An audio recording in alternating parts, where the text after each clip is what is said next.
నమస్తే, welcome to ఈహా TV. ముఖ్యమంత్రి చంద్రబాబు పదే పదే ఒక మాట చెబుతున్నారు. మంత్రివర్గ సమావేశాలలో కానీ, లేక టెలికాన్ఫరెన్స్లో కానీ, లేక పార్టీ మీటింగులలో కానీ మంత్రులకు దిశానిర్దేశం చేస్తూ వస్తున్నారు. అదేంటి అంటే ప్రజలతో మమేకం కావాలి అని. ప్రజలతో నిత్యం ఉంటే, వారి సమస్యలు పరిష్కరిస్తూ ఉంటే ఖచ్చితంగా అది పార్టీకి, మంత్రులకు, ప్రభుత్వానికి సైతం ఎంతో మైలేజ్ని ఇస్తుంది అని బాబు చెప్పుకొస్తున్నారు. మొత్తానికి బాబు మాట పనిచేసి ఇటీవల వృద్ధులకు పెన్షన్ల పంపిణీలో చాలా మంది మంత్రులు పాల్గొన్నారు. కొందరు లబ్ధిదారుల ఇళ్లకు వెళ్లి మరీ పెన్షన్లు పంపిణీ చేశారు. కొందరైతే ఆసుపత్రిలో ఉన్న లబ్ధిదారుల వద్దకు వెళ్లి మరీ పెన్షన్లు అందించారు. దాంతో కూటమి ప్రభుత్వానికి కొంత మైలేజ్ వచ్చింది. అయితే ఇది ఇక్కడితో ఆగిపోవద్దు అని, నిరంతరం అలా జనాల మధ్యనే ఉండాలి అని బాబు కోరుతున్నారు. చంద్రబాబు అయితే ఎప్పటి నుంచో అలాగే చేస్తున్నారు. ఆయన ఎక్కడికి వెళ్ళినా ప్రజలతో ముఖాముఖి నిర్వహిస్తున్నారు. సభలు పెడితే జనాలను వేదిక మీదకు పిలిపించుకుని మైక్ వారికి ఇచ్చి మరీ సమస్యలు వింటున్నారు. తాజాగా బాబు పశ్చిమ గోదావరి జిల్లాలో పెన్షన్ పంపిణీలో వేదిక మీదనే ఒకరు పెన్షన్ అందలేదు అంటే కలెక్టర్ను పిలిచి మరీ సమస్యను అక్కడే పరిష్కరించారు. ఇక లోకేష్ చూసుకుంటే ఆయన కూడా అదే విధంగా ఉంటున్నారు.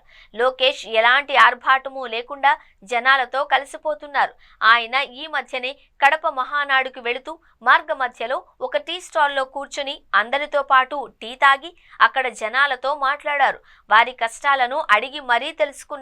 ఇలా లోకేష్ ఎక్కడికి వెళ్ళినా, లేక మీడియా సమావేశం పెట్టినా సమస్య ఉందని ఎవరైనా వస్తే వారికి మైక్ ఇచ్చి మరీ వాటి పరిష్కారానికి చర్యలు తీసుకుంటున్నారు. దానికి తోడు ప్రజా దర్బార్ను గత ఏడాది కాలంగా లోకేష్ నిర్వహిస్తున్నారు. ఆయన విశాఖ వచ్చినా కూడా దానిని ఆపడం లేదు. ఆ విధంగా చంద్రబాబు, లోకేష్ ఎంతో ముందు జాగ్రత్తతో వ్యవహరిస్తూ ప్రజలతో మమేకమవుతున్నారు. ఇంకొందరు మంత్రులు జనాలతో టచ్లోకి వెళుతున్నా బాబు అనుకున్నట్లుగా ఎక్కువ మంది మమేకం కాలేకపోతున్నారు అని అంటున్నారు.